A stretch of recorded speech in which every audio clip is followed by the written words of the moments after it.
So I want you to picture a scenario. It is 7:03 a.m. The alarm is just absolutely screaming at you. Oh, yeah. The worst sound in the world. Right. You smash the snooze button, and honestly, before your feet even hit the cold floor, your brain has completely left the building. You're ready at work. Exactly. You are mentally rehearsing your defense for that big Q3 strategy meeting. Or, you're stressing over a client email you forgot to send last night, and your partner is right there next to you.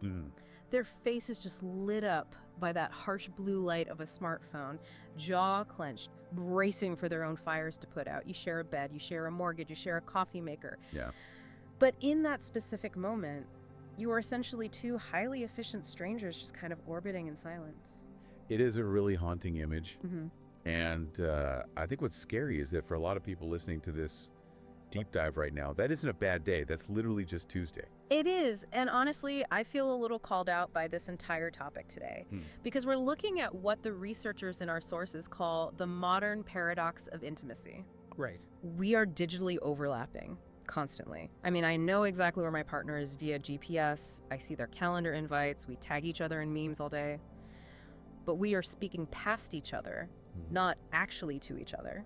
Which is such a vital distinction. And I am the absolute archetype of this problem. I am very much the let's get efficient, let's get out the door kind of person.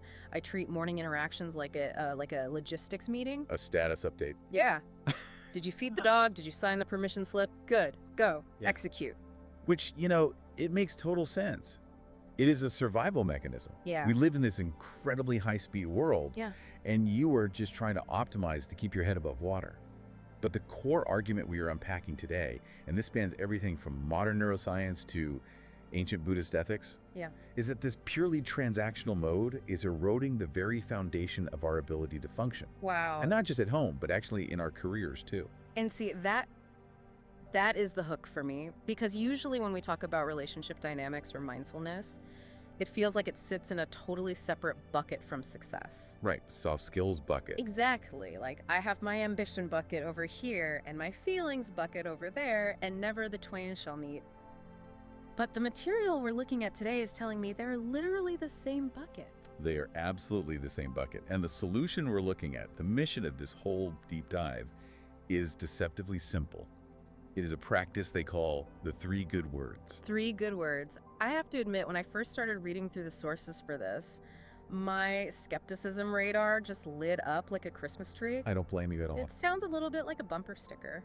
Or, something you'd see cross-stitched on a pillow in a quirky bed and breakfast. Like, are we really saying we can fix the complex dynamic of a 10-year marriage or the massive stress of a high-pressure career with 3 words? Right. It just sounds like a spiritual placebo to me.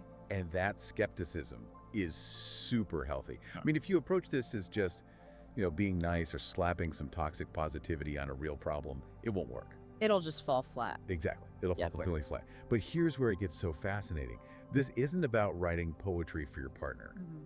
It is about psychological precision. Okay. There is this incredible line from the Dhammapada, which is a core collection of the Buddha's teachings, that says, better than 1,000 hollow words is 1 word that brings peace. Psychological precision. I really like that framing. It makes it sound less like magic and much more like mechanics. It is pure mechanics. Think about what happens in your brain during a standard distracted morning conversation. If I say good morning to you while I'm swiping through my phone, your brain just registers that as ambient noise. Just background static. Right. It's filler. It's just acoustic data. But the neuroscience research we have shows that when we offer kind, intentional speech, where actual eye contact meets the voice, it triggers a completely different biological cascade. So wait, we're talking actual neurochemistry here. We are. It activates the reward centers in the brain, it releases oxytocin, which is the bonding hormone, and it actively drops cortisol levels, your stress hormone. Wow. But here's the key, and this is what people always miss about this stuff. It happens for both the speaker and the listener. Let me make sure I'm getting this. So by taking, 3 seconds to say something real, I am actively hacking my own stress response. You are. You are entirely changing the atmosphere of the room. You are literally building neural pathways of trust in real time. And the examples of 3 good words in the literature are very grounded. Okay, give me some examples, because I need practical. We aren't talking about saying, you are the sun and the moon. Yeah. We're talking about simple things like, I see you, thank you, you matter. or just simply, I appreciate you. Man, I see you. Yeah. That one hits totally different. Doesn't it? Yeah, it just cuts right through the noise of the to-do list. It really does. Yeah. And there is a beautiful analogy in the Zen tradition that really helps visualize why this is so necessary. They liken the mind, and by extension the relationship, to a mirror. Yeah. And over time, dust just naturally accumulates on that mirror. And the dust is what, just life? Yeah, life. The daily irritations, the you didn't do the dishes, the you're late again, the financial stress, the exhaustion of parenting. Yeah. If you don't actively clean that mirror, eventually you completely stop seeing your partner. You only see the dust. You just see the grime of your own grievances overlaying their face. That is a terrifyingly accurate visual. I mean, I think I've spent entire weeks interacting with the dust rather than the person. We all have. Like I'm arguing with the piled up grievances from the last 6 months, not the actual human being standing right there in the kitchen. Exactly. And the three good words, practice acts like a gentle cloth. It doesn't smash the mirror, and it doesn't pretend the dust isn't there. It isn't ignoring the problems. It just polishes the surface enough to reveal the clarity underneath. So it's about cleaning the lens so you can actually see the person you are trying to solve the logistics and the problems with. You nailed it. But, and this is a huge but, it requires a specific mechanism to actually work. You can't just robotically blurt out, I appreciate you, while you're furiously tying your shoes and expect a miracle. Right, checking it off the list. Yeah, it requires mindfulness. Okay, let's pause on mindfulness for a second, because that word is literally everywhere. Usually when I hear it, I interpret it as calming down or stress reduction. Sure, the wellness industry version. Yeah, take a deep breath so you don't scream at someone in traffic. But in the sources we read for today, we are talking about something much sharper than that, aren't we? Much sharper.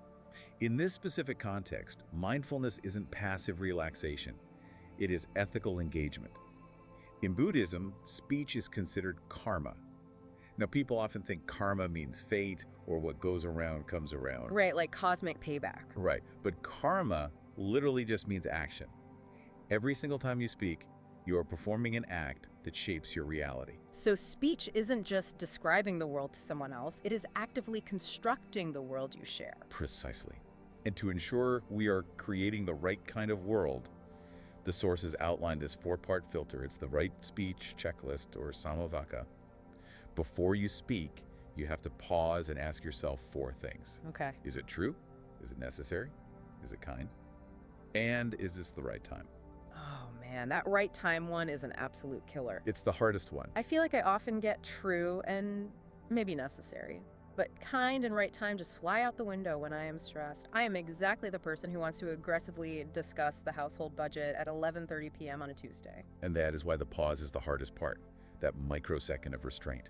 They call this the sacred space. The sacred space. Yeah, it's a tiny fleeting moment where you have the opportunity to choose love over habit.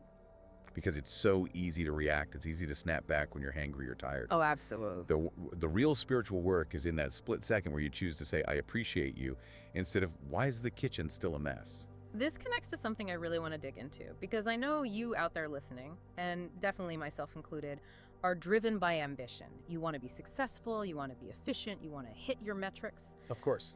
And sometimes, honestly, this softness feels like it might slow us down. Like, do I really have time to be this mindful and run this 4-part checklist when I have a massive deadline looming? What is the ROI, the return on investment of this practice for someone who is deeply career focused? I love this question, because this is where we really need to flip the script on what drives performance. There is a profound connection between success and soul. If you look at the research on attachment theory in our sources, we know now that secure relationships are the single greatest predictor of long-term well-being. And this is the crucial part of professional performance. Wait, so you're saying having a secure relationship makes me measurably better at my job? Absolutely. Think about your cognitive bandwidth. When you are fighting at home or you're just walking on eggshells around your partner, your nervous system is stuck in this low-level fight or flight mode. Right, you're on edge. You are constantly scanning for threats. And that burns glucose. That literally eats up your working memory. So I'm essentially making myself dumber because I am emotionally stressed out. You literally have less access to your prefrontal cortex. Yeah. That's the part of the brain responsible for complex problem solving. Wow. But when you feel emotionally safe at home, your nervous system relaxes. You aren't in defense mode anymore. This expands your cognitive bandwidth. You actually become smarter, more creative, and more resilient at work because you aren't burning all your energy on relationship anxiety. That makes total sense when you frame it as bandwidth. If I'm not agonizing over a cold shoulder I got this morning, I have way more brain power to bring to the strategy session. Exactly. And the same exact principle applies to leadership in the workplace. Okay, how so? Think about a manager using specific appreciation. Instead of just throwing out generic flattery like, "Great job, everyone," which everyone knows is hollow. Right. Imagine saying something highly specific like, "Your insight on that client call shifted everything." Oh yeah, that's a workplace version of 3 good words. Yes, it builds psychological safety.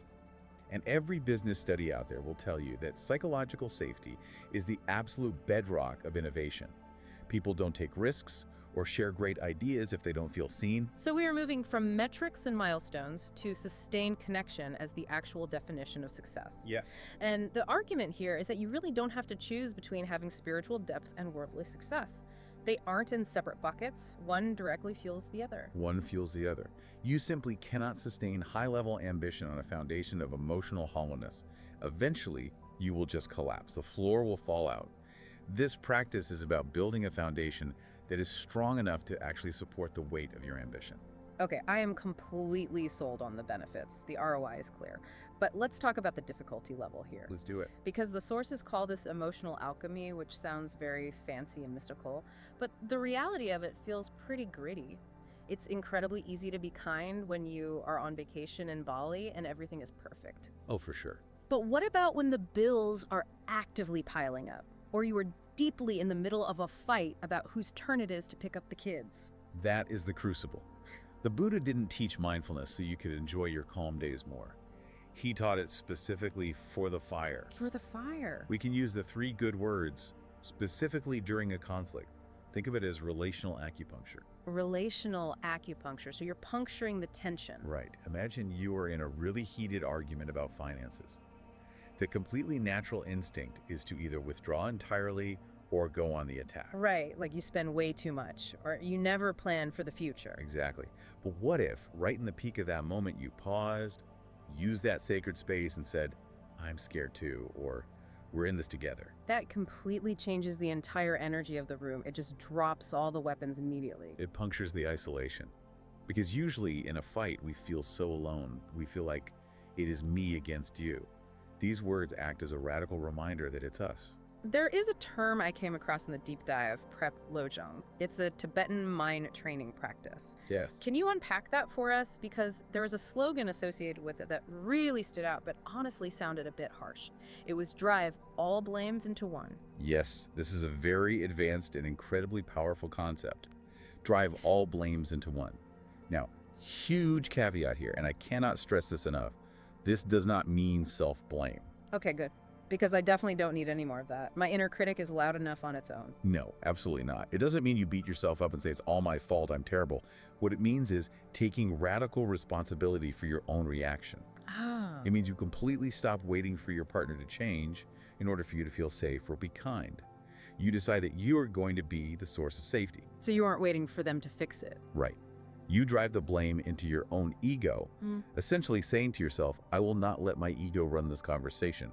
I will choose how I show up, regardless of what you were doing." That is actually incredibly empowering. It stops you from being a helpless victim of the other person's mood. Exactly. You become the thermostat, not the thermometer. I love that phrase. Yes, it's all about agency. I choose to create the atmosphere I wish to live in. And when we apply right speech to a conflict, it's about combining complete honesty with profound kindness. Okay, what does that sound like in practice? A great example is saying, "I feel hurt when plans change." That satisfies the true requirement. But then you add, "and I know you didn't mean to." That is the kind requirement. Wow. That little addition at the end, "and I know you didn't mean to," that is the bridge back to each other. It creates the space for repair rather than causing a permanent rupture. This naturally leads us into what the sources call the deeper architecture of all this, because we're talking about words on the surface, but we're really talking about how we fundamentally view reality. You mentioned the concept of interdependence earlier. Yes, Katyasamutpada. Right. It's the core Buddhist concept of dependent origination. It simply means that absolutely nothing exists in isolation. Okay. When you speak to your partner, You aren't just engaging in a sterile transaction where I give you data and you give me data back. You are actively participating in a massive web of connection. Ultimately, there is no separate giver and receiver. There is only the connection itself. That's a bit of a mind bender for my logistics-driven brain. Think of it this way. Speaking to another person is speaking to the world.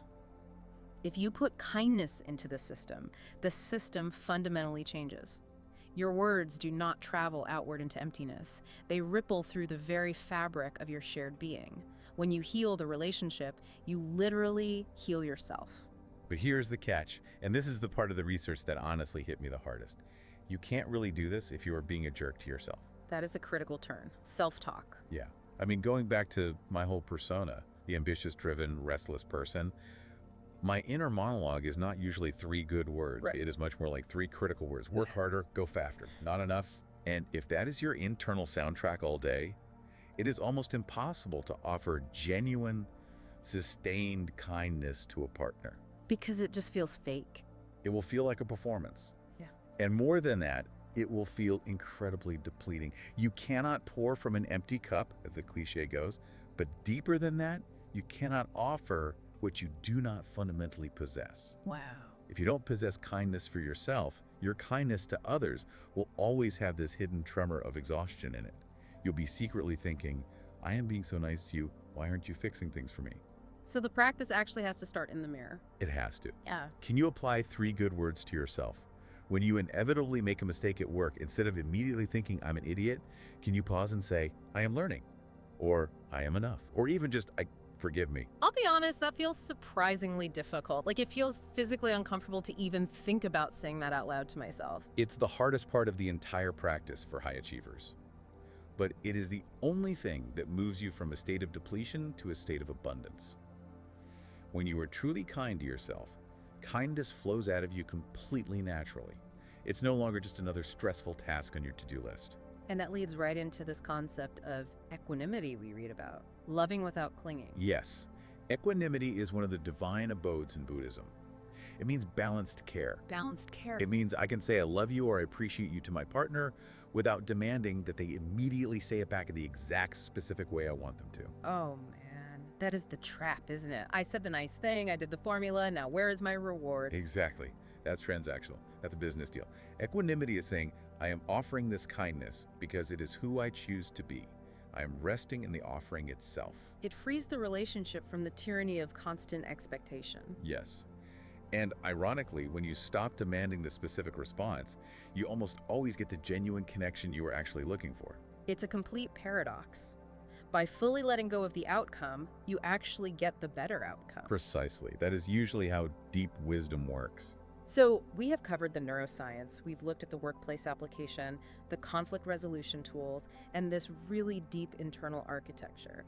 It is a massive amount of weight for 3 little words to carry. It really is.